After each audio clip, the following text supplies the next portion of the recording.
Sometimes wrestling sucks. That's right. It's always good to be a positive Pete, but that doesn't mean ignoring the obvious. Nothing wrong with trying to find the good in the badness, but bad is still bad. Wrestlers know this too because they're not stupid, but sometimes you've just got to do your job. So, yeah, here's 10 times they figuratively broke on screen. I'm Simon Miller. Number 10, Drew McIntyre sings. Do you want to know how I know Drew McIntyre hated this? He talks about it all the time. I think just to let fans in on the fact that he did agree. What were we doing? It was the timing mostly which sucked, as Drew had just gone to war with Roman Reigns at Clash of the Castle, which had also been spun as him trying to win the world title in his fake hometown. When he did get screwed by the bloodline, there was an audible groan because yeah, we had all bought into this and that damn Roman Reigns had done it again. That was the intended emotion, and given what was round the corner, this was actually very good. Until Tyson Fury got in the ring. Now why he had to be there, I don't know. I suppose I do get it, he is a local celebrity, but this wasn't the time or place, even more so because he launched into a version of Don McLean's American Pie and told McIntyre he should join in too. So here was a dude who had not only lost but been totally done over, and for some reason he didn't care and had a little bit of a sing-song. Whoops. You didn't actually need the post-interviews to know this, because just go and look at McIntyre's face. He can read the room. It was the last thing that anybody wanted, and yet here we are. Let's never do this again.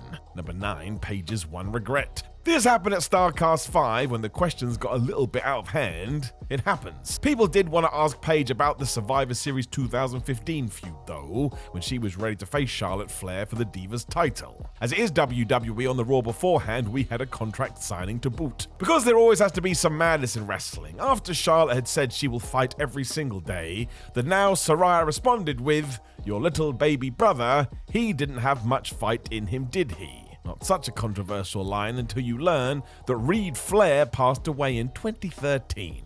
Good grief. Now, as I will always say, if everybody involved was happy with this, then it's their right to use it for an angle. If I lost somebody close, I wouldn't want some random stranger telling me how to deal with it. But still, on the surface, it just came across like the worst type of cheap heat. It's also not very comfortable to hear. I think Paige felt the same as she struggled to deliver this in the way it was intended because it's just so low. You really have to dig down into the darkest places. During this StarCast panel, she also admitted she does regret that. But what else can she do? If your boss tells you to do something, you've got to do it. Doesn't make it any easier to watch. Number 8, Ricky Starks is stunned. Fightful Select once reported that Ricky Starks wasn't necessarily over the moon about some recent AEW pitches. After feuds with CM Punk and Bryan Danielson, he didn't want to team with Big Bill. And then when they finally found some traction, he didn't like the idea of Billy turning on him. I'm sure he has his reasons. When you do go back and watch this run though, there are times when Stark seems a bit perplexed about which direction he is headed. There was that back and forth with Adam Copeland where clearly they wound each other up a little bit. And after he and Bill lost the tag titles, Ricky just seemed a bit miffed. Now of course this may be revisionist history because it's out there now, with the fact Stark vanished from AEW TV in mid-2024, which was strange. He said he wanted to be featured, Tony Khan agreed, then there were odd rumors about his behavior which turned out to be a bunch of BS. So something is going on, and I imagine when you are hearing this, you will know a lot more. News like this never stays quiet for long, but let's get him back involved soon. Ricky Starks is really good. Number 7, Alexa Bliss tries her best. Bayley and Alexa Bliss were not treated right in 2017. They were put in the horrible position to try and redo the classic This Is Your Life segment, but my gosh, they were given the worst material. Nobody could have made it work, not even The Rock and Mankind. Poor Alexa had to start laughing about the fact Bayley still played with dolls and once won an award for sportsmanship. And no, there was no real heat here because yep, the fans started chanting, "What?" The end. It then turned into Bayley's old teacher saying her dad would sit in class with her to make sure she didn't cry, and that the hugger was a nerd because she really liked wrestling, as we all watched wrestling with the wrestlers. Stupid. Bliss knew all of this too because you can see it in her face. She's not a silly Billy and could feel that the audience had turned. I'm sure she wanted to get the hell out of there. It got even worse when we got to the kendo stick match at Extreme Rules. As we don't have to talk about that, I'm not going to. Was also dumb. Number 6, Jon Moxley wants to be taken seriously. Go and read Jon Moxley's book. He knows how he wants to be portrayed in wrestling, and he's right. Look at his success in AEW, he has done pretty well for himself. Mox believes in wins and losses too, so tries to protect that aura as much as possible, and I suppose he is done with the gaga of sports entertainment after he was subjected to it constantly in WWE.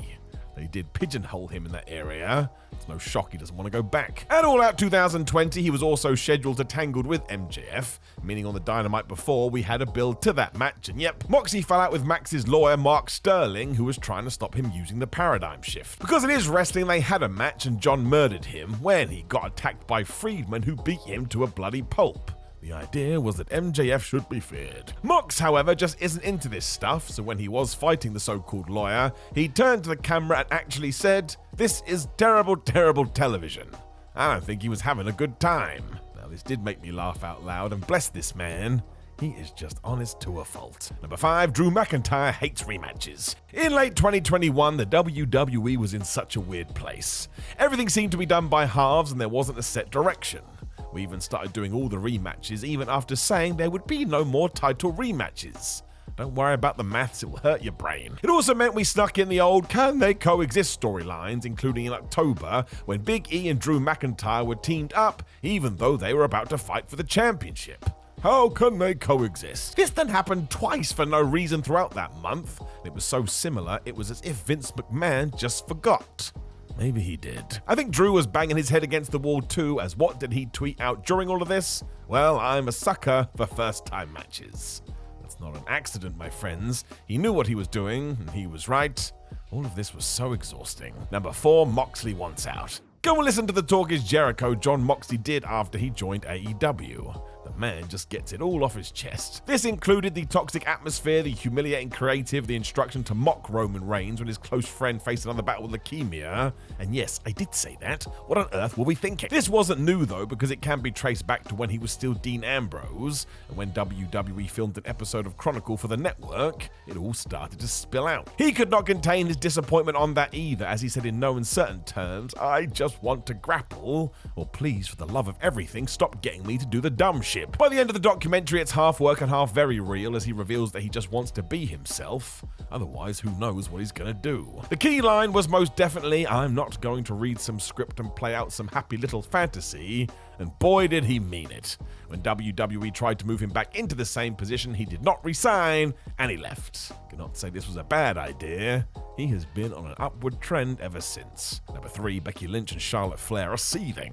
Seeing this live was wild. It was dumb that WWE was still doing this in 2021, but following a draft as we had Raw and SmackDown named titles, these championships had to be switched. Literally. So if you had a blue belt on the red brand, you had to go and get the right color. What is this, Kitty Town? Ridiculous. Never was it as bad as this though, because when Becky Lynch and Charlotte Flair were booked to do this on SmackDown, man, it went really bad. As we now know, tensions between the former friends weren't great anyway, when apparently Flair felt like she needed to protect her character. That resulted in her dropping Becky's title on the floor, even though the plan had called for Lynch to grab it and celebrate like she was Becky Two Belts again.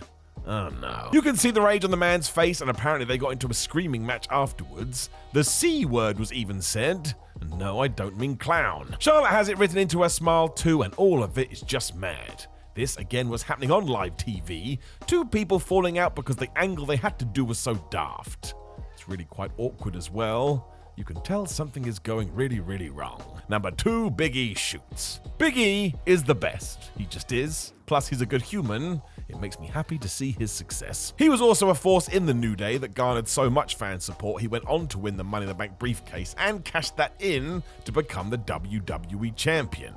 Even though it wasn't executed very well, it is still one of my favorite moments. I was just so happy. Big E also isn't one to hide his emotions, so when he was booked to say the following line, "We're going to take the shine off the shining stars," he gave it a beat and instantly apologized because no, he did not write that. He didn't want that one to be holding over his head. I very much doubt anybody else knew he was going to say that second line, but this is why he rules. He knows what clicks and what doesn't. Also, that sentence has never been said by a real human being.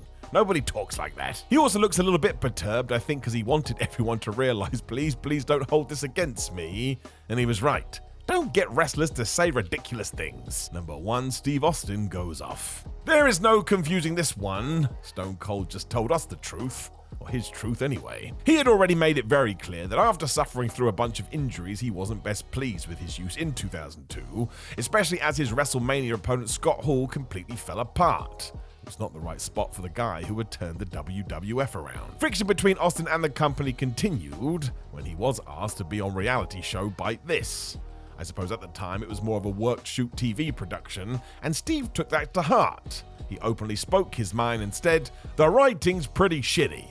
I don't know if anything is going to change with the creative bastards, but something better and damn fast. Ruh-roh. The word has always been management was furious. He said this in public, which is one of the reasons they did book Stone Cold to lose to Brock Lesnar on that Raw. So yes, do with that information what you will. Of course, right after that, Austin did walk out and cause that volcano. This is sliding doors, my friends. It's always about sliding doors. If he and Vince McMahon and probably Jim Ross had just sat down in a room, maybe he wouldn't have vanished for 9 months. But he did, and there ain't no way to take that back. In any other line of work, if you are given a task that isn't specifically within your remit, say it's well above your pay grade or well below, and the experience is either challenging or demeaning, you might react in the following way. You might tut angrily. You might exhale a lot and wear a put-upon sarcastic smile. In wrestling, if you're asked to lose and you don't feel like it, you act effectively the same way. This phenomenon is known as boo-boo face, and the following were all guilty of it, maybe. So I'm Gareth, this is WhatCulture Wrestling, and here are 10 wrestlers who couldn't hide their anger at doing a job. Number 10, Jonathan Gresham, Ring of Honor Death Before Dishonor 2022. If you're Jonathan Gresham, you have a right to be a bit pissed off. That doesn't justify the expression he wore at Death Before Dishonor, but it does explain things. As mentioned in the intro, this sarcastic, detached body language is involuntary. The affronted person could do some breathing exercises when they feel a rage roiling within. It can be managed, but it's cathartic not to do that. Gresham had reigned with the ROH World title for 224 days in a dismal time for the promotion. Because AEW had subsumed ROH's selling point and gobbled up its entire market share practically, only the Ultra Committed gave a damn. Gresham was bumping and trying to perfect his craft, and all anybody did was laugh at the blue dots on the seat map who weren't watching. Then Tony Khan bought the promotion and had Gresham lose in a 12-minute opener to Claudio Castagnoli. Not even given the dignity of headlining the show, Gresham neglected to wear his octopus headgear and walked to the ring with a blank expression that one could easily infer said, "Screw this." Number 9, Charlotte Flair, WWE WrestleMania Backlash 2022. Charlotte Flair has been accused of the boo-boo face multiple times in her career, but she plays a very arrogant and domineering character on television. She is the queen. She is the smug, obnoxious, above-it-all living legend of the women's division. She's won the most titles and wins far more often than not. It's easy to conflate her portrayal of the character with the real-life disposition. But by Christ did she look thoroughly miserable at WrestleMania Backlash 2022 ahead of doing the JOB for Ronda Rousey. She looked bluntly like she could not be arsed with those glazed-over eyes, as if she wasn't really up for the match, not in the mood. Like she'd have probably won if only she were more motivated. Number 8, Lex Luger, WWF WrestleMania 10.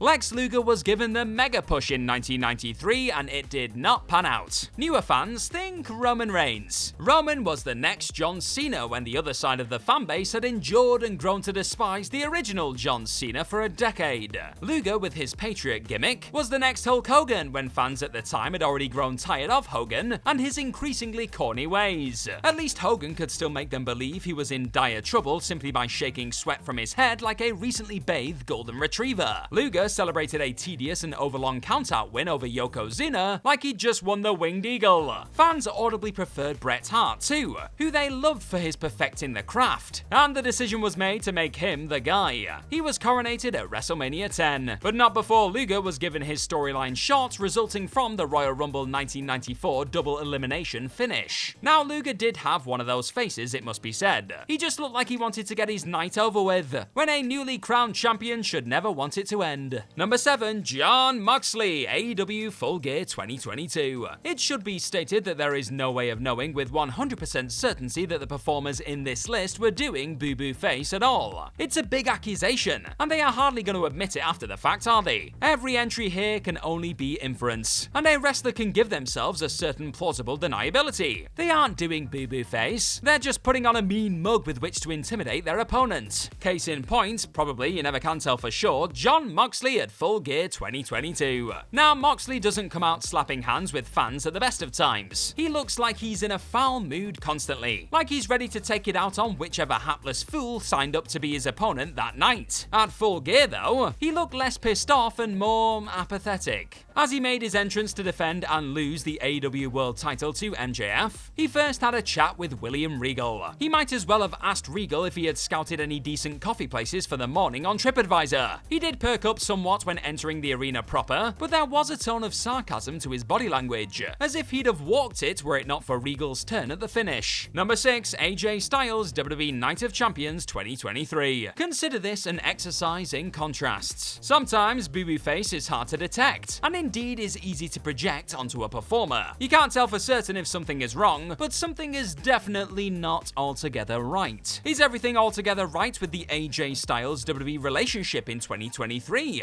Now there's a question. Watch him make his entrance at the 2017 Royal Rumble ahead of his match with John Cena. He did the job then, but he was on top of the world in awesome form, and guaranteed a cushy spot at WrestleMania. You'd never have guessed he wasn't going over. His face, potentially, again you never can tell for sure, told a rather different story at Night of Champions this year. AJ hadn't done anything of note since his program with Edge the prior year, and that was a bit of a disaster, wasn't it? In Saudi, he nodded his head and did the belt gesture, but he is a low-key casualty of the Triple H era. Paul Levesque hasn't expressed much interest in promoting him as one of his top stars. Again, it's all conjecture, but with his furrowed brow and subdued body language, it looked like the fire had well and truly gone out. Number 5, Drew McIntyre, WWE Clash at the Castle. Portrayed as a loving family man with a relentless work ethic, WWE basically presented the first UK stadium show in 30 years as Drew McIntyre's time. WWE neglected to take into account the rule of 3 that dominates fiction though. Drew had his moment stolen at WrestleMania 36 when he defeated Brock Lesnar at a cursed Mania show that played out in front of no spectators. A year later, he failed to recapture the WWE Championship in a losing effort against Bobby Lashley. Despite the rise of Cody Rhodes, that rule of 3 bet itself into the consciousness of WWE fans. That, combined with the hometown feel-good story, I say hometown, he is Scottish, don't forget, didn't so much indicate as signpost the outcome. It didn't happen, and while this may be a case of confirmation bias, Drew cast a sullen figure. Poor old Drew, eh? Number 4, James Storm, Impact Wrestling, November 15, 2012.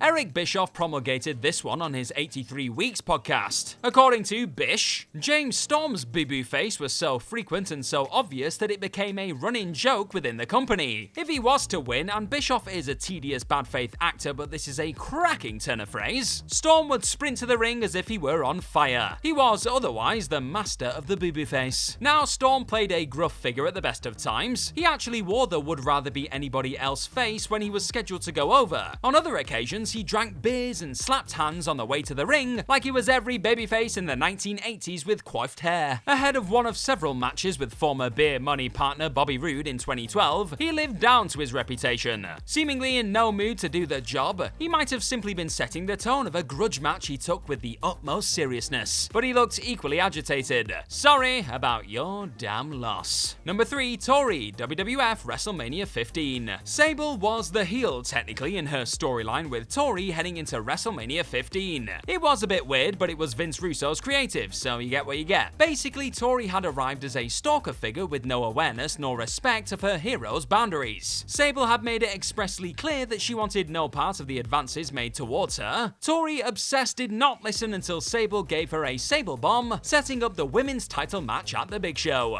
The match was atrocious. When they were trying to escape one another's holds, they couldn't stop falling on top of each other. When they were meant to hit each other, Sable missed a crossbody block to the outside by miles. Working in 2 different universes, the match was as confusing as the build. Might that explain Tori's boo-boo face heading into the ring? Or did she, an actual trained worker who before going on hiatus did the odd spot for All Japan Women, resent doing the job? Was Sable just that difficult to work with? In any event, she walked to the ring with no discernible expression on her face at all. No determination, no game face, no nothing. Tori looked so disinterested in her performance that her entrance looked like an out-of-body experience. Number 2, Shawn Michaels, WWE SummerSlam 2005. This one is open to interpretation. Shawn Michaels did not enter a state of bereavement at the prospect of losing a predetermined fictional performance, unlike many of the others that comprise this list. At SummerSlam 2005, playing heel for the night, he walked out a man determined to put on a show. He had been Hoganed. good. Although Michaels was originally set to lose a trilogy 1-2, that didn't work for the Hulkster brother. He'd much preferred to simply win 1-0. Michaels was irritated by this, but he channeled his frustrations effectively. He reverted to the obnoxious loudmouth of old and made Hogan look like a right idiot. He exposed how dated and silly Hogan's stuff looked by bumping like a dad in a play fight with his toddler. The mask did slip during the entrance, however, when Michaels performed a shoveling gesture during Hogan's entrance. Was Michaels foreshadowing the stunt he was about to pull? He did it the second that the biggest USA flag you've ever seen unfurled behind Hogan, which would indicate that Shawn was mad at Hogan flexing his star power. Number 1, Alundra Blaze, WWF Superstars, December 2nd, 1995. This is a slight departure from the theme of the list, but is included because it has to be seen to be believed. This is more wrestler who couldn't hide their anger at doing their job.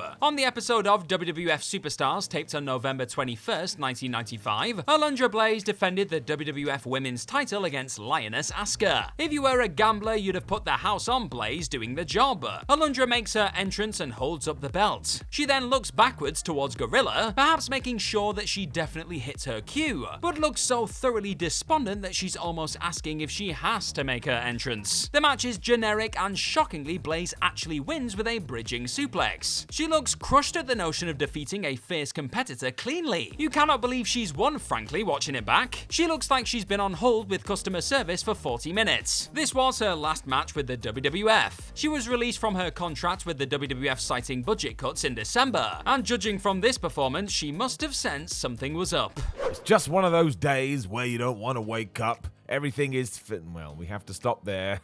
Yes, that was the lyrics from Limp Bizkit's Break Stuff. I regret it. They are accurate though, because sometimes you do just want to wreck the world, even if you've just finished a wrestling match. Sure, it's all predetermined, but if you're in a mood, you're in a mood. So I am Cyber WhatCulture. Please do hit that subscribe button for free cake that will never come. And this is 10 wrestlers who were shoot pissed as soon as the match was done. Number 10, Shawn Michaels. We all know the WWE's partnership with Saudi Arabia is troubling. We've spoken about it before, but the reason it exists is because the sheer amount of money backing the whole thing up. And as we have learned over the years, the one thing that all humans like is stacks of cash, making these events quite bizarre because you literally never know who is going to compete in them. Even if a wrestler has retired for decades, there's every chance they could pop up here, which happened in 2018 at Crown Jewel. Despite walking off into the night in 2008, Shawn Michaels was enticed out of retirement for a tag team match alongside Triple H versus The Undertaker and Kane, and just to sum it up, it was a mistake. I'm sure the Heartbreak Kid was able to add another story to his house, so what does he care? But for some reason, the world decided it did not want this to go well, and man, it was a mess. Everything that could go wrong did go wrong, including Kane's mask being knocked off at one point, which I don't think has ever happened before. And after the bell rang, Michaels sat in the corner and just did not look happy at all.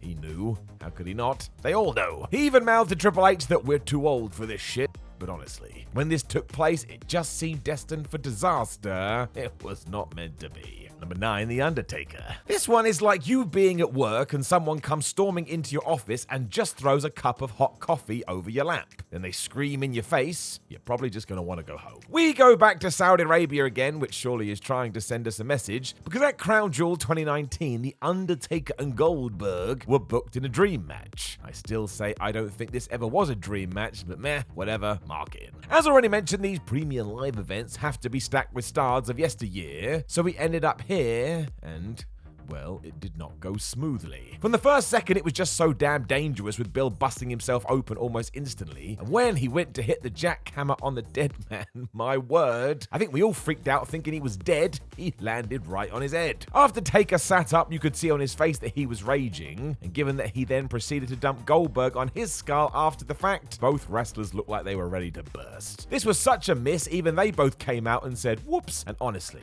never watch this. It's not worth it. A damn horror movie. Number 8, Sting. Happening in TNA back in 2011 at the Victory Road pay-per-view, it is still nuts this went down as it did. For those that don't know, it was Sting versus Jeff Hardy in the main event. When Hardy made his entrance, it was quite clear he wasn't right. As it turned out, he was completely off his face. Sadly, Jeff's personal problems have been well documented, and I genuinely hope he gets the help he needs. But on this night, we were in the position where an intoxicated man was in the ring, in front of fans, ready to fight. Not entirely sure it should have got this far. far. TNA management realized this too and sent Eric Bischoff out there, who literally said to Sting, hit a move and hold him down, and while he said the same to Hardy, I'm not sure he heard much of anything. This did mean that Sting had to force him to the mat and stop him kicking out. I mean, good grief. Given that the real-life Steve Borden has always been the most professional man ever, he was ready to lose it, even replying to the crowd's chants of bullshit by saying that he agrees, as he should have done. This is wrestling at its worst. Number 7, Austin Aries. Austin Aries seems mad all the time these days, but he was definitely pissed back here.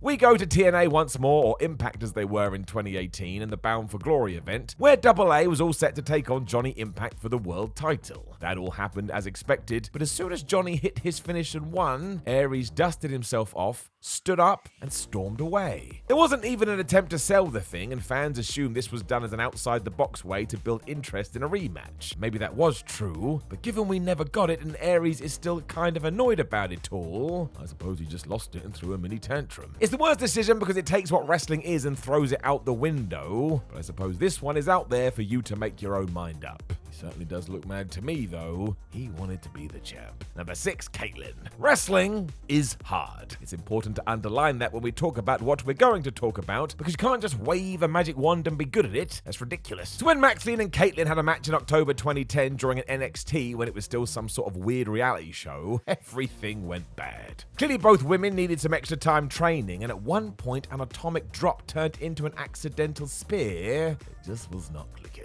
Someone also gave Michael Cole the advice to start crapping all over this, which made it even worse because it was so mean-spirited. And when it was finally done, you could tell that Caitlyn was livid. She knew what had gone down and was basically looking into the distance, realizing things had not gone well. A bad day at the office then, and maybe next time we shouldn't kick these people when they're down. They probably feel bad enough. Number 5, Natalya. And now we get to the first one that has a big old asterisk attached to it because I still don't really get what happened. Taking place in July 2022 at a house show, it was indeed Natty versus Ronda Rousey versus Liv Morgan for the SmackDown Women's title. It was going fine when Morgan dropped Neidhart with the Oblivion and won the thing, but as soon as the referee counted 3, Nat jumped up, yelled at someone or something, and left. She was pointing her finger to and seemingly losing her rag, and yes, she had just no-sold the finish. The only info we got was from the Wrestling Observer's Dave Meltzer, who said that something did go awry, but it was soon sorted out. What does that even mean? Some have subsequently said this was some weird shoot angle to get attention, but I really doubt that. Just confused everyone before we all forgot. Surely you would have brought this to TV if that was the idea too, and we did not do that. Natalya did look pretty pissed, however. Wrestling is crazy. Number 4, Brock Lesnar. Even though it was his comeback match, Brock Lesnar knew he was losing to John Cena at Extreme Rules 2012. Of course he did. Just how wrestling works. It was stupid because the Beast had just returned, but you know the deal. He had left years prior to do other things, and therefore he must be banished. Very smartly, the whole thing was booked to make it seem like Brock was just trying to beat the crap out of Cena for real, and yet when all was said and done, it was Lesnar who was raging because he thought John had worked recklessly. I mean, what? Because go and watch this and get back to me. If there was even a tiny bit of truth in it, it absolutely would be because Brock was doing the same and more. Dude was an animal. He was truly mad though, especially as he thought the post-match was meant to be Cena being stretched out to sell the beating, and that didn't happen. We got a promo instead, with John kind of acting like this was no big deal. Brock was so furious he went off at Mark Carrano backstage and even said he was quitting. I tell you, there was something weird to all of this. Potentially another way to remind Lesnar what he did in 2004 wasn't cool. All worked out in the end though, and the mayor of Suplex City would never lose his temper again. Yeah, right. Number 3, Shawn Michaels Part 2. One of the first things you learn when you try and become a professional wrestler is respect. You've got to hold your opponent high in your thoughts because, let's face it, you are putting your safety in somebody else's hands. As long as everybody remembers that, we should all be safe and happy. As soon as the bell rings, though, all bets are off, as we found out at WrestleMania 12 after Shawn Michaels had defeated Bret Hart in a 1-hour Iron Man match. It was the first time HBK had won the WWF World title, which is a big deal, but sadly within this moment, Shawn turned to referee Earl Hebner and told him to tell the Hitman to get the flub out of my ring. He definitely did not say flub. Shawn is clearly annoyed for whatever reason, whereas Hart is dejected. Not sure you want to do the favors for someone and then be told to do one. Obviously, this whole feud runs deep to the point we have multiple documentaries about it, but still, people were mad. Number 2, Chris Jericho. Going down at SummerSlam 2016, WWE, for reasons that will never make sense, booked the ending of Brock Lesnar versus Randy Orton to be the former UFC champion busting Randy open for real. He bludgeoned him with elbows in a horrific scene, and while everybody had agreed to it, it was still very legit, hence why when Jericho saw it, he was livid. As far as he knew, Lesnar was taking liberties, and after he stormed into the backstage area with no answers, he confronted Brock as soon as he came through the curtain. I mean, that's a terrible idea, but the balls of Jericho... Yes, that was a pun. Chris went into this on the True Geordie podcast where he admitted he was ready to bite Lesnar's nose off if needed, and just as it was about to explode, Vince McMahon jumped out of his chair to confirm it was a work. You do have to respect Jericho here, however, for standing up to what he thought was right, and yeah, he was pissed. So pissed, he was happy to scrap with a guy who had stood at the top of the MMA heavyweight scene. That is madness. Number 1, Bret Hart. Nope, it's not the one you're thinking of, although that is valid. We are going to end with some good old-fashioned kayfabe goodness. More people should do stuff like this. Going down to the 1990 Survivor Series when the Dream Team were taking on the $1 Million Team, it ended when Ted DiBiase reversed the momentum of a Bret Hart crossbody and used the most devastating move in all of sports entertainment, the surprise roll-up, to get the win. Rather than act like this was a fluke, Hart sat up, looked out into the distance and shouted "fuck," because he realized he had just been bested by a legitimate reversal. So he was angry with the event, he was angry with himself, and it genuinely felt like he was mad, which gave the result all the importance it needed. It's genius, this. I still love it. So, mistakes happen. I mean, just ask your parents. But when it comes to wrestling, making mistakes or botching can have some pretty dangerous consequences for you and your opponent. So you'd rightly be pretty pissed off if it happened in the ring in front of thousands upon thousands of people. But being the professional that you are, you should take it in your stride, laugh it off, maybe have a few words after the match, but definitely keep the in-ring action going as best you can. I mean, Big E is the best example of this. He got dropped on his bloody noggin and wasn't passive-aggressively tweeting people about it. He was just getting on with his life and making the best of a bad situation. But the people on this list, they decided to do the exact opposite. Yeah, so let's take a look at them. As I'm Jules, this is WhatCulture.com, and these are 10 wrestlers who couldn't hide their anger at a botch. Number 10, Shawn Michaels has big balls. You've got to give him that. So Shawn Michaels wasn't a pro wrestling hard man. He was, and I think this is a direct quote, a sexy boy. He was famously beaten up by 8 Marines. It took several trained killers per WWE law just to put him away. In reality, only one man subdued and put him down, though an addled Michaels was in no condition to defend himself. You'd think that this experience might have encouraged him to think better of running his mouth into trouble, but it didn't. The extent to which Michaels, suffering from the disease of addiction, is a sympathetic character is rather subjective. He battled something that stings with the sad familiarity to many, but his treatment of Vader at SummerSlam 1996, however, was completely unjustified. Midway through a match that couldn't quite explore the thrilling dynamic to its fullest, given Shawn Michaels' reluctance to endure the full Vader experience, Vader failed to recall a spot and lay on the mat instead of rolling away from Shawn's diving top rope elbow. Unwilling to waste a 2 count, Shawn adjusted his body mid-flight, landed on his feet, and stamped on Vader's head, treating it like the turd he thought he was. According to Jim Cornette, he also added, "Move, dumb shit." Vader, aware of Shawn's influence and toxic means of wielding it, thought better of issuing a receipt. Probably just as well. Number 9, Trish Stratus snarls at Jackie Gator. So here we find Trish Stratus kicking the cat. She was paired in an infamous 2002 match with the greenhorn tough enough contestant Jackie Gator. Gator, to put it lightly, did not exactly know how to work. This was an aberration at the time, but were a performer of Gator's experience to emerge within the WWE system in 2022, well, she'd appear on NXT 2.0 with a ridiculous over-the-top gimmick and begin a romantic storyline with NXT's resident farm boy. But WWE in 2002 very rarely allowed wrestlers who couldn't wrestle on television because they couldn't wrestle, which resulted in quite the experience. It was so poor that after Gator, who wasn't really at fault, bumped for a bulldog so late it was as if Trish had attempted it in 1995, Jim Ross muttered, "And mercifully, it's over." The match had fallen entirely apart well before this. When Gator just stood still in a panic, causing Trish to almost back body drop herself, Gator made an ill-advised attempt to make it look as if Stratus had up and set about working the knee. A furious Stratus dragged Gator to the ropes and gave her a rollicking. It wasn't clear what she said precisely, but I'm betting it wasn't to say thank you. Number 8. CM Punk bemoans Elijah Burke. CM Punk once named Elijah Burke as his least favorite opponent. Speaking to fans in Philadelphia when interviewed by Beneath the Mat in 2012, Punk said that Burke was terrible and that he was absolutely the worst. Absolutely the worst. They worked extensively together in WWE ECW, and the matches were horrendous. Burke was absolutely clueless. He got lost frequently, took several seconds to launch into a simple Irish whip, and almost broke his own neck while failing to rotate to receive a basic suplex.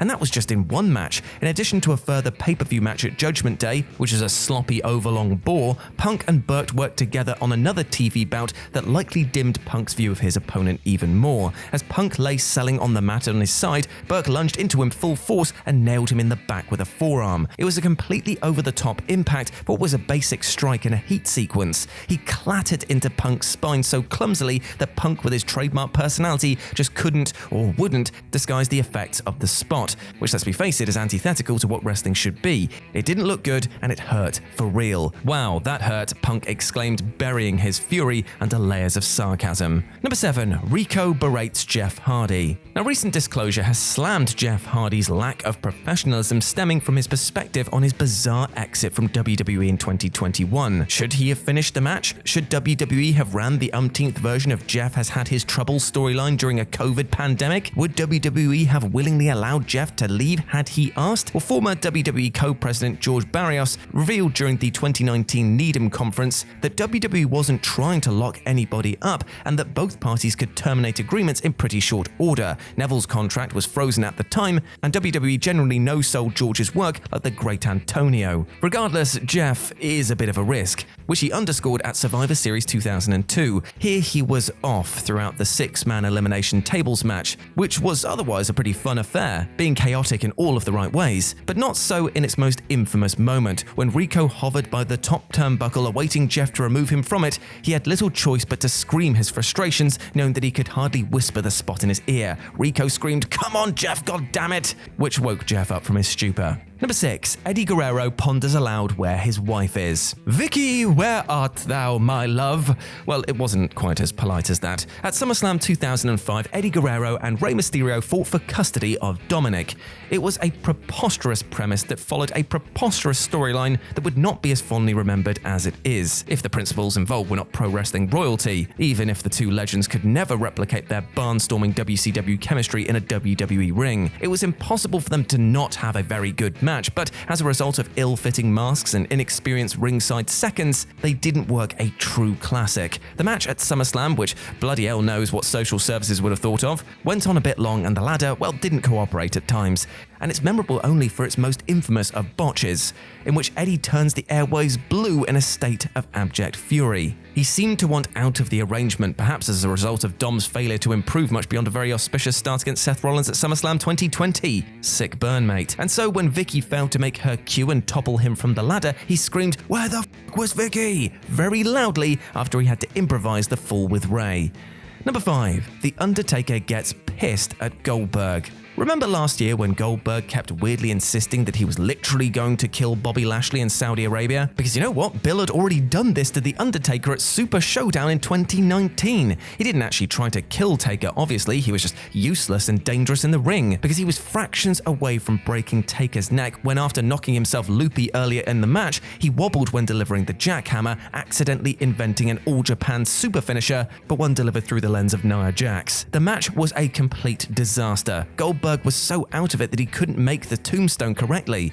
He'd slipped out of it and narrowly avoided serious injury. Both men were involved in a miracle that fateful night, but instead of counting as blessings, Taker somewhat understandably looked pretty miffed. He sat up after the match with a facial expression that could only be described as, "These WCW guys do not know how to work." That match was so farcical that it actually justified his 2001 run. Number 4. The Rock chews out Earl Hebner. Now, though Earl Hebner is a tremendous, tenured and well-respected official, he's not exactly the brightest of bulbs, as was shown at No Way Out 2001 in the classic Rock vs. Kurt Angle main event. It was a blistering headliner, deep into the stretch, Angle stomped on The Rock's ankle to get out of the corner after working on it all match. Rock's selling was tremendous. He conveyed the sharp pain, which is altogether harder than fatigue. But he evaded the charging clothesline, sent Angle to the corner, and hoisted him up for the rock bottom. This was the finish. But Hebner didn't count it. Per a recent episode of his podcast, Angle revealed that Hebner got confused. He knew that a second rock bottom was the finish, but forgot that it just happened midway through the match. Rewatch the end of the match closely and you'll see Rock pause, sit up, and look Hebner dead in the eye after executing the third rock bottom. He's facing away from the hard camera, but the gap between delivering the move and mounting the pin is noticeable. Count the motherfucking finish is what he said, and Hebner duly did. Number 3, Randy Orton calls Kofi Kingston stupid. Kofi Kingston made it to the pinnacle of WWE before Brock Lesnar brutally toppled him from it, but it took years and years to do so. The duration informed the Kofi Mania storyline, which probably did as much to undermine the run as it did to inform that key moment. He took so long because, in part, he was demoted following his first breakthrough moment. He showed real intent and personality throughout a 2009 mini-program opposite Randy Orton. They even gave the man a vehicle to destroy. And remember, the world title, that's when you know WWE really cares about you, because destructible vehicles means toys. Thrilling crowds with memorable set-piece angles and exciting, unique in-ring work, it all went to shit on January the 11th. And this was after WWE had called Kofi off following his grand acceptance at Madison Square Garden. Orton defeated Kingston and John Cena in the Raw main event, the timing of which was unfortunately botched. Only slightly mined, but that was enough for WWE to condemn Kingston to nothing more than a mid-card exile for years and years. Orton did his stamps the mat spot ahead of the RKO, but Kingston rose to his feet too early, detracting from the suspense of the drama. In truth, this was Kingston's fault. Orton does this spot so often that Kofi really should have learned the rhythms of Orton's then tedium. As it happened, he didn't, and Orton screamed, "Fucking stupid," through a complete and utter fit. Number 2, Chris Jericho does the Lord's work. Shane McMahon really thinks himself the hard man. Is it a bird? Is it a plane? No, it's Shane McMahon jumping onto an inflatable crash pad because he saw Mick Foley get over at King of the Ring 1998. The stuntman gimmick was one thing. It was impressive. Protected, but impressive. It didn't rely on the premise that Shane was in any way skilled as a combat athlete. And so much of his stuff did rely on that frankly preposterous notion. Shane McMahon is not a hard man. He gets blown up walking around the place. But because he labors under the misapprehension that he is a hard man, he often hits his opponents in the face by accident, because he's also, shock horror, a terrible worker. Now this happened to Chris Jericho at Survivor Series 2016, who responded by flying out of the ring and kicking the crap out of various props because he needed to vent and not kick Shane in the face. It didn't work. He was still hot, so he blasted Shane with pretty much a full-force missile dropkick. Shane taking that and continuing on probably convinced him that he was a worthy opponent to Brock Lesnar, so maybe Jericho didn't do us a favor at all. And number 1, Brock Lesnar tries a different approach. So Shawn Michaels got pissy, CM Punk got sarcastic, Rico got desperate, but Brock Lesnar meanwhile decided to articulate his displeasure by rattling Braun Strowman's brain around his skull at the 2018 Royal Rumble. In a match fought between Brock Lesnar and his two goons, Kane and Braun Strowman, the latter pissed Lesnar off about 30 seconds in. Bursting out of the gate, Strowman floored Lesnar with a basement dropkick before rocking him in the face with a hard knee. Strowman, who wasn't exactly a neurosurgeon, picked the absolute last pro wrestler to try and stiff. But Lesnar controlled the ever-loving piss out of Strowman's narrative in response. He popped him with a rapid, terrifying two-punch combo, one to the chin and then an immediate second to the temple. And Strowman staggered around the canvas. This receipt was the end of it. Even if Strowman probably felt like he wanted to pop Lesnar, he was physically incapable. The rest of the match proceeded as planned, i.e. shockingly well actually, since it was 2018 and Kane was in it. But Lesnar didn't do a thing to conceal his very, very real and very scary fury. Sticks and stones may break my bones, but words will never hurt me. What a pile of shit! For starters, who is attacking somebody with sticks and stones when you could just get a bat? Secondly, words hurt and they cut deep. Some of the things said to me over the years, well, I'd rather be smashed in the face with a club. This often goes in wrestling too, when a wry line hits a sports entertainer right in the gut, or the tum-tum. So I am Simon from WhatCulture, please do subscribe. And this is 10 wrestlers who couldn't hide their anger at a real insult. Number 10, Jim Ross. For some reason, Vince McMahon loved taking shots at Jim Ross. All the man ever did was a really good job, but that wasn't enough. We must insult him. It mostly was so Vince could make himself laugh backstage, which shows the dominance WWE had in the 2000s. And McMahon even even went as far as to chuckle at JR's Bell's palsy. Straight up, that's not funny. In terms of getting an on-air reaction though, nothing upended Ross more than during one WWE draft in 2008. Despite being quite vocal about wanting to stay on Raw, which was his first mistake, it got announced that yep, Jim was going to smack her down. It's essentially like you finding out your dream job is changing on live TV in front of millions of people, and just look at Ross's face during this. He is quite clearly upset, which he soon told everyone about anyway. It kind of feels like there was no need for this, mostly because there was no need. Number 9, Hulk Hogan. So this one wasn't a real insult, I don't think. It's just so Hulk Hogan, who these days does exist in his own world. He once wrestled 400 times a year, don't you know, after doing some time traveling. His words, not mine. You can't take away his pro wrestling success though, which is why he has been a mainstay for decades, including turning up at the 2006 WWE Hall of Fame ceremony. On this night, Bret Hart was being inducted, with Steve Austin doing the inducting, when the Rattlesnake decided to go for a cheap bop by saying he found a can of Whoopass with Hogan's name on it in his bag. The Hulkster looked like somebody had just revealed that he's actually bald. The man was so mad. I think he was offended that the fans in attendance erupted for this, and it's crazy. Nobody understands the oversell more than Hogan, and that's all he had to do. Wide eyes, wry smile, would have set the place loopy, but no. How dare this man challenge him to a fight that's never going to happen? It is funny though. It just is. Number 8, Kevin Nash. So this too is really funny. I'm sorry, Big Sexy, but once again, it just is. When the NWO were brought into the WWE in 2002, though, there was a conversation to be had. Not just by the fans as we pondered if this was good or bad, but by the wrestlers backstage too. Hulk Hogan, Scott Hall, and Kevin Nash all had certain reputations, and did they really want that in the locker room? The Rock clearly didn't give a damn either way as he went after these three as much as possible, including on one Raw when he called Nash a big daddy bitch. Now, said out loud, that is very mild, especially for Dwayne Johnson, but for whatever reason, Kevin was so offended by this, he spoke about it for years during shoot interviews. It is fair to say he's over it these days and even said sorry because he is a good dude, but even then, why was he mad? The word bitch is so overused in wrestling, it's kind of like saying headlock. Okay, that's a stretch, but come on. Number 7, Kevin Nash again. Whoops! Here's round 2. It is weird that the former Diesel would appear twice because he is a guy that 1, gets it, and 2, has thrown out many a barb throughout the years, and yet in 2007 he got ruffled again. In his defense, this one makes a little bit more sense. The basic story is this. Nash and Scott Hall had arrived in TNA and were meant to feature big on TNA's Turning Point pay-per-view, which is when Hall didn't show up. Ah dear. Opponent Samoa Joe was understandably annoyed about this, so decided to bury the heck out of Scott during a promo. Now, in reality, Joe was cool because he always is, but after Vince Russo had asked him to lose it on TV, well, he did that too. He's a good employee. Now, the idea was that this was going to be a worked shoot, whereas Kevin felt like Joe had gone too far, and he'd done that old classic, gone into business for himself. Therefore, he smacked Samoa backstage for insulting his friend, and it's the fallout of this that's the best. Apparently the next day, they all shook hands and moved on. Kind of feel like that's the best way to sort these things out. Number 6, Becky Lynch. Do you want to know what's awful? The belt swap angle. Oh, we've switched brands, so you take my title and I'll take yours. Forget bad reigns, this is what ruins championships. It only fell apart in October 2021 when Charlotte Flair and Becky Lynch had to do this on an episode of SmackDown. I think because both knew it was gubbins too. Well, that and they had a real life falling out apparently. It is wrestling, so we take it with a pinch of salt, but on Steve Austin's WWE Network show, Lynch explained that the on-paper plan was for the man to grab the Raw title to the surprise of Charlotte. This would give her the moment to beat Becky 2 belts again.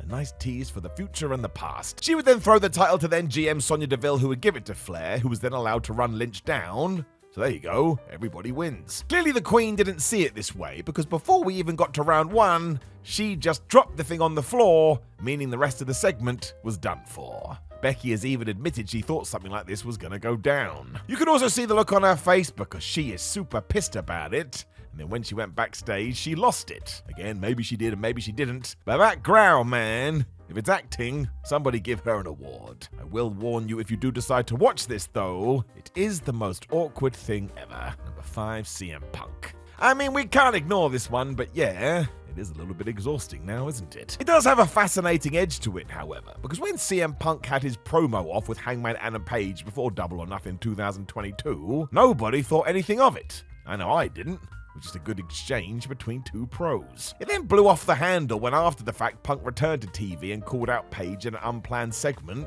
Then yeah, it all came out. For during this initial war of words, the cowboy had dropped in a line about workers' rights, and that was the insinuation that Punk had potentially cost old friend Colt Cabana his job. That led into the idea that CM was not the same person behind the scenes as he was in front of the camera, and oh my gosh, CM Punk didn't like any of this. Watching it back, it's far more obvious as Punk's face sort of smiles like, what is going on here? But it's his eyes, I tell you. They've got the whole story. He is soon scowling too, which is the ultimate proof, and from this point on, it was going to be a whirlwind nightmare. We can just leave it there though.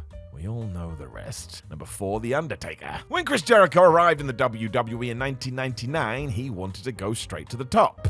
Makes sense. Clearly somebody felt the same as he was throwing barbs at the likes of The Rock and The Undertaker, when, whoops, he said the wrong thing to the dead man. It was only his second week in during August of that year, but after the Phenom had done that promo where he went on and on about riding a bike with the Big Show, Chris appeared and said this was really boring.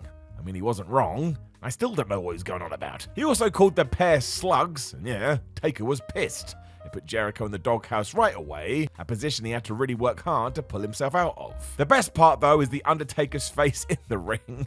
Dude is so furious, he ain't no slug. Number 3, Roman Reigns. John Cena's nickname for the second half of his career should be the verbal eviscerator. Always preempted with that nice speech quip, Cena would get a microphone and just wreck people. Didn't care who you were either. If you dropped the ball, John would take the thing and throw it into space. You weren't ever getting it back. This brings us to late 2017 when Cena and new star Roman Reigns were finally going to go at it. And it happened again. John told Roman how he was manufactured, fake, a fraud, and the crowd hated him, and at this rate, he was going to go nowhere fast. It got more brutal, because when Reigns stumbled over his line, Cena jumped in with the now famous, "It's called a promo, big dog. You're gonna have to learn how to cut one." That was the home run. Roman's face creased up in utter despair. I bet this was one of those moments when Reigns had 1,000 great comebacks after the fact, but his brain did him dirty here. He kind of just looked at Cena like he was a lost puppy. He then also said, "They boo you because they see right through you," which was not all that great. Game, set, and match. Number 2, The Rock, which brings us to round 2 courtesy of John Cena. This guy. It really does underline his last decade or so in the company when he was on a tear, even when facing Hollywood royalty. Now let's not forget who we're talking about here. Somebody says that Dwayne Johnson is the best promo ever. Cool, yeah, I get it. That didn't stop Cena as they built up their WrestleMania program, however. And dare I say it, he may have come out on top here. The real KO is what everybody still talks about today, which is Johnny noticing The Rock had promo notes written on his wrist, and he mentioned this on live TV. Now, as we have talked about, this could be the ultimate work by 2 super pros, but go and see the evidence for yourself. The Great One looks ready to explode to me, and definitely gets in Cena's face in a pretty aggressive way. His comeback didn't help ever, as he just called himself a big man, but again, I think The Rock was taken aback by this. John Cena had just broken the wrestler's code to create some buzz. Let's be fair, it totally worked. Number 1, Triple H. A lot of what was said between DX and the Hart Foundation back in the 90s was not okay. It was even worse with the Nation of Domination. We should never do this again. In 1997, it had gone off the rails as Bret Hart and Shawn Michaels were at each other's throats for real, and soon it became a proper war as each group kept taking shots all the damn time. One that stands out was in October, and is frankly inexcusable, when the Hitman insinuated what the H in Triple H could stand for. I'm sure you can work it out. I'm not saying it here or anywhere. The interesting part is the reaction, because Hunter grabs a mic and is all, yeah, whatever. Is that the best you've got? Just makes the whole exchange so weird, and it's exactly why there's no place for it in wrestling all life. It's not an insult, just let people live their lives. It does seem like Triple H was a little peeved that Bret had gone in this direction though, as he should have been. Again, don't do it. Respect for all.